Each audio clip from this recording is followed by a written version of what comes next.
That conjures up a whole world of imaginings that we ate as a regular diet as children, right?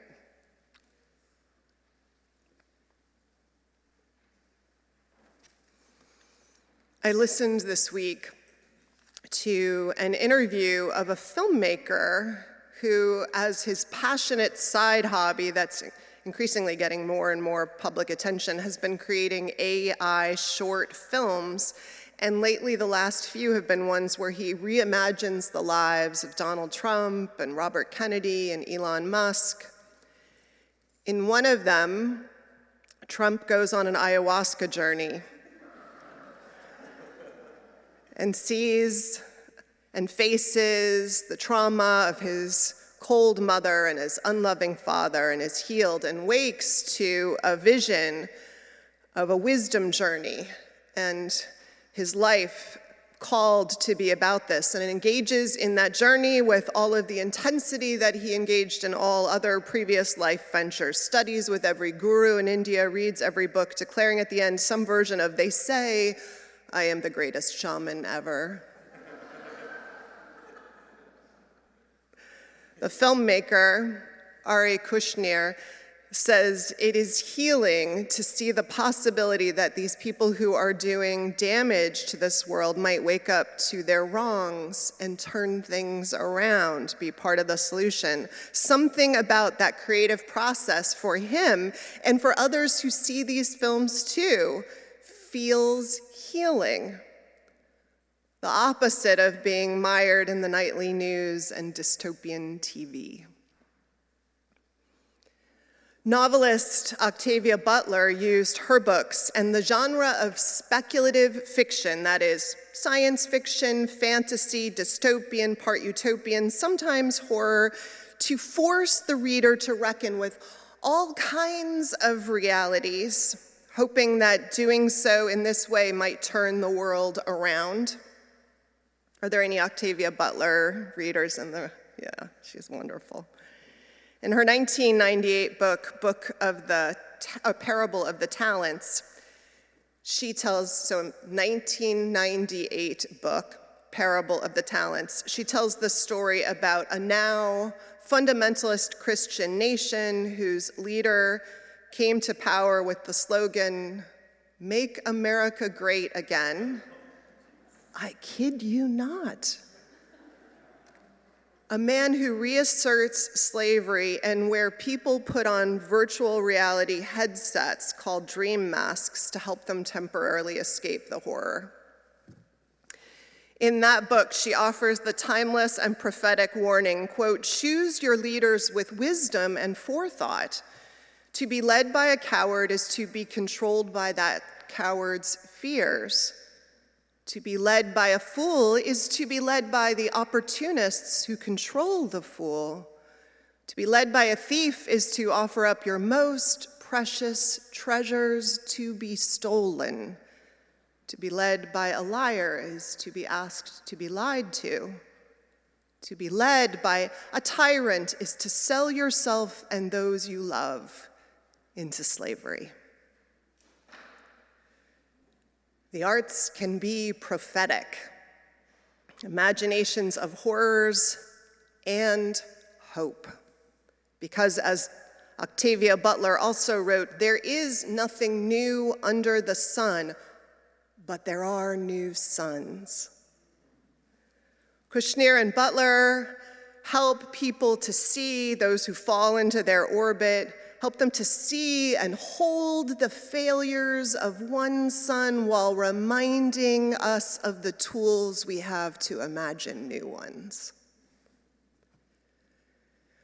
Rear Admiral Grace Hopper, who's also known as Grandma COBOL for being credited with that computer language, at least famously said, the most dangerous phrase in the language is, "We've always done it that way." The failure, you might say, of imagination. The power of imagination and its failure shows up everywhere in our lives and our world, doesn't it? Bessel van der Kolk, therapist and author of The Body Keeps Score, a classic book on trauma and healing, writes, "Imagination is absolutely critical to the quality of our lives. Without imagination, there is no hope, no chance to envision a better future, no place to go, no goal to reach." In the book, Authentic Selves, that I grounded us in last week in the service, interviews of people who are trans and non-binary and their families and friends, one older Black man, whose name I owe you, and I'm gonna make sure we have in our YouTube notes for this service. I took a picture of the wrong page, which didn't have his name on it, spoke in the interview about this article that he found, like a rare needle in a mainstream cultural haystacks of his time. An article he found about an artist, a jazz musician and band leader, Billy Tipton, who lived for years, his whole life, undetected and trans. The man who told this story ripped the article, he said, out of the magazine like a pornographic centerfold, he joked, and he hid it under his mattress at home. And each day when he came home from school in middle school, he'd get it out and he'd reread it. To be able to imagine, for him, to be able to imagine a person somewhere, even just one who was like him, who was flourishing or had and was happy in their life, is what kept his spirit and the dreams he could have for life on the other side alive against what he experienced every day. Imagination. It's this thing that powerfully pulls us through so much. The imagination of a career or a job can pull us through all the difficult training and preparation we might have to do. The imagination of a healthy baby can pull us through the pains of labor or the complications of an adoption. The imagination of a healthy, maybe cut and sexy body, maybe, pulls us through burpees and push-ups. Can I get an amen? Yeah. The imagination of a lifelong relationship and connection can pull us through everything from bad first dates, a whole lot of them, to rough patches in a friendship or a marriage. When the intrinsic good of something is not quite enough, the intrinsic joy and satisfaction is lacking in that moment, we need imagination, right, to pull us through to the other side. Similarly, failures of imagination show up in intimate and collective failures. Beatrice Boutreau, in the book Radical Optimism, writes this about an intimate failure of imagination that can show up for us. She writes, "Our problems with unhappiness are rooted in the imagination. For instance, we can interpret someone's accidental sharp tone of voice as an unfriendly reaction to ourselves. Begin to give that person life in our imagination as someone who doesn't like us, and therefore be on the lookout for subsequent evidence of hostility. Show distrust and unfriendliness in turn, which naturally has the effect on the other person. And so by building this thing up in our imaginations, we can develop this whole atmosphere and relationship of hostility that may be completely false and unnecessary because it all began from something quite accidental. Similarly, by persistently thinking well of persons, we will behave in a naturally friendly way to them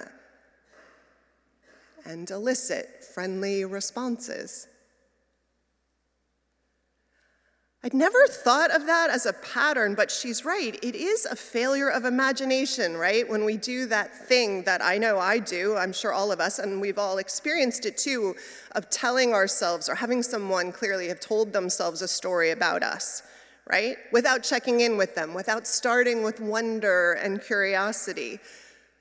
George Miller, who passed away this year, a member here who we're going to hear more about in a couple of weeks, he wore these t-shirts with sayings. You'll hear more about these.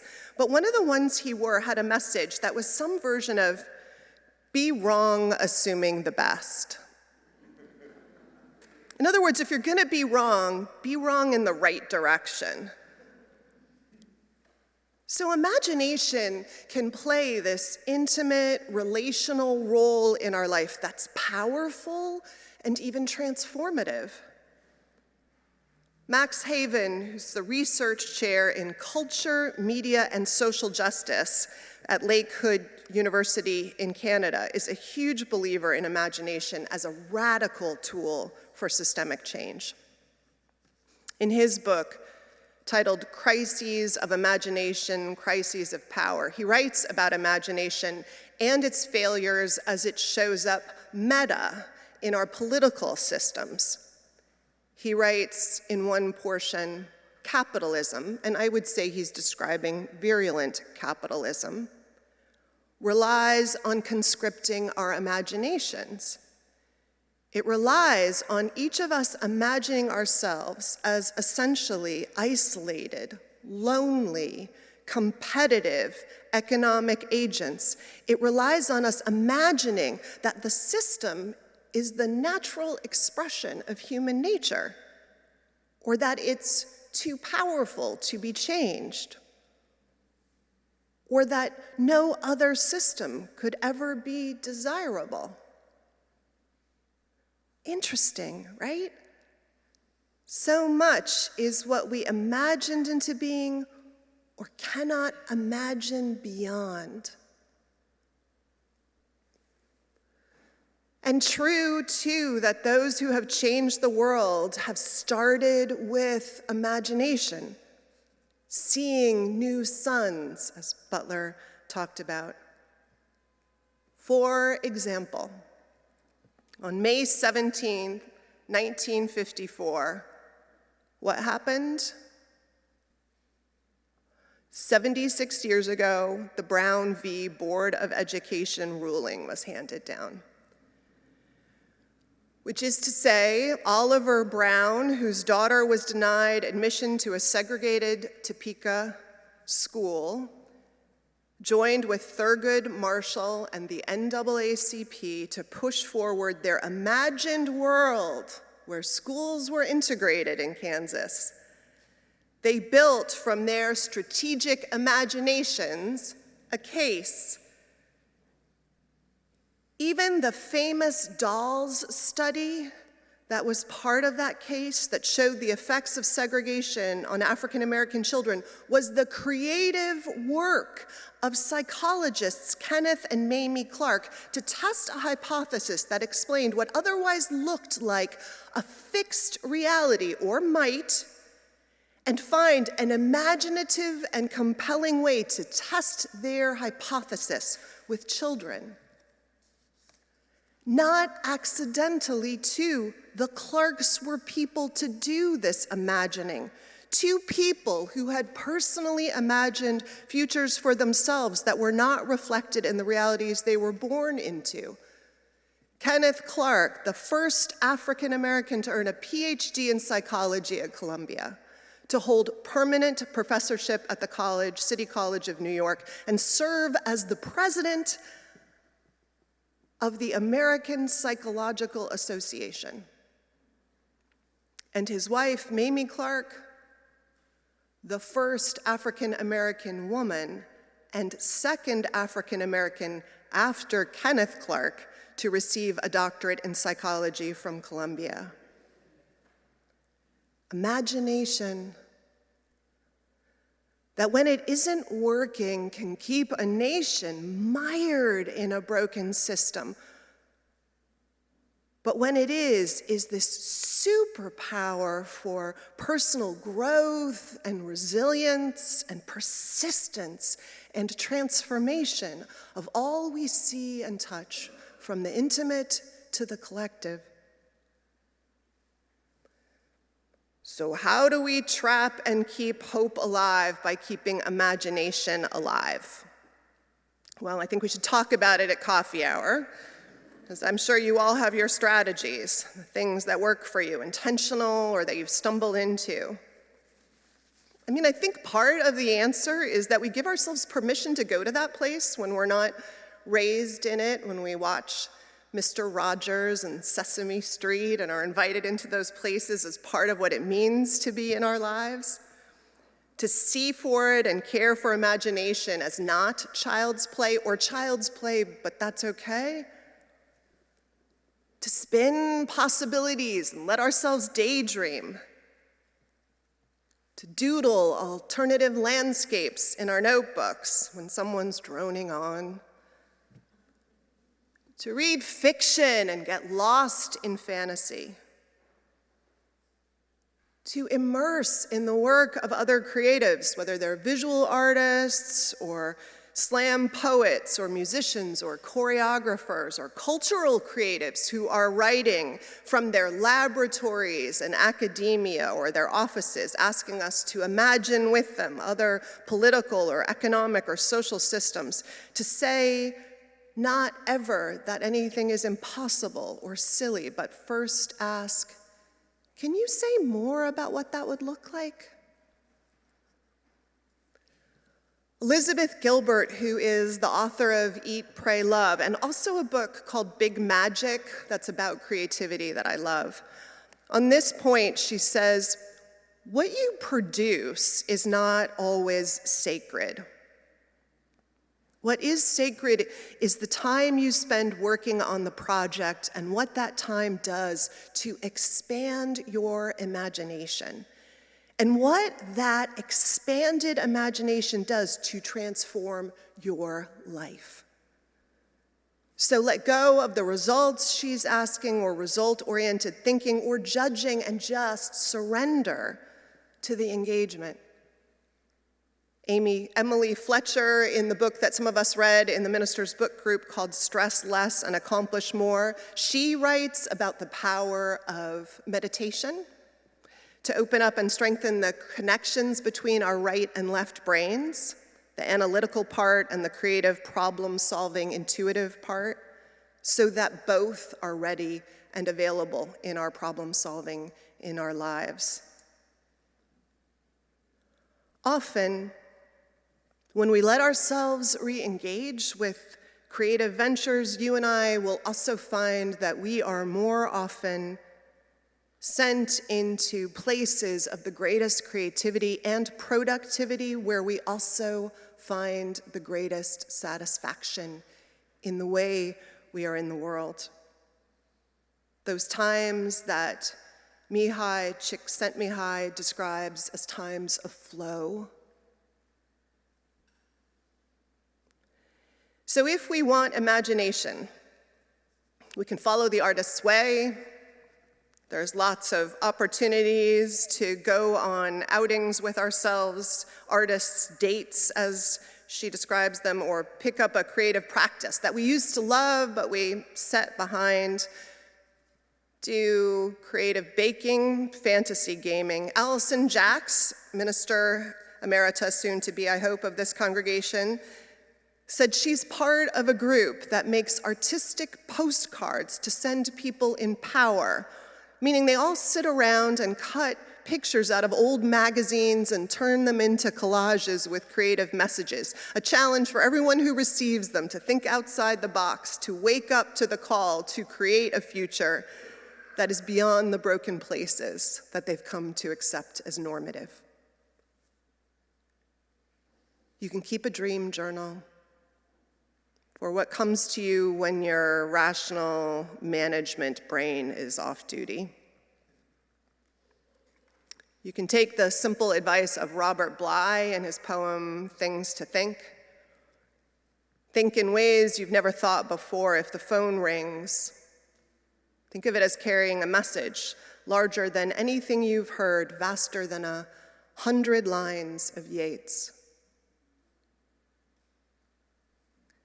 Whatever we do, may we cultivate the ways that invite us to think beyond the lines that say stop, drawn by someone else sometimes, and sometimes by ourselves. Twist those lines into balloons to give children, as the poem that was our prayer this morning asked us to. Let us write the story of the person's actions that give them grace and risk being wrong with the most kind of generous imagination we can offer to them.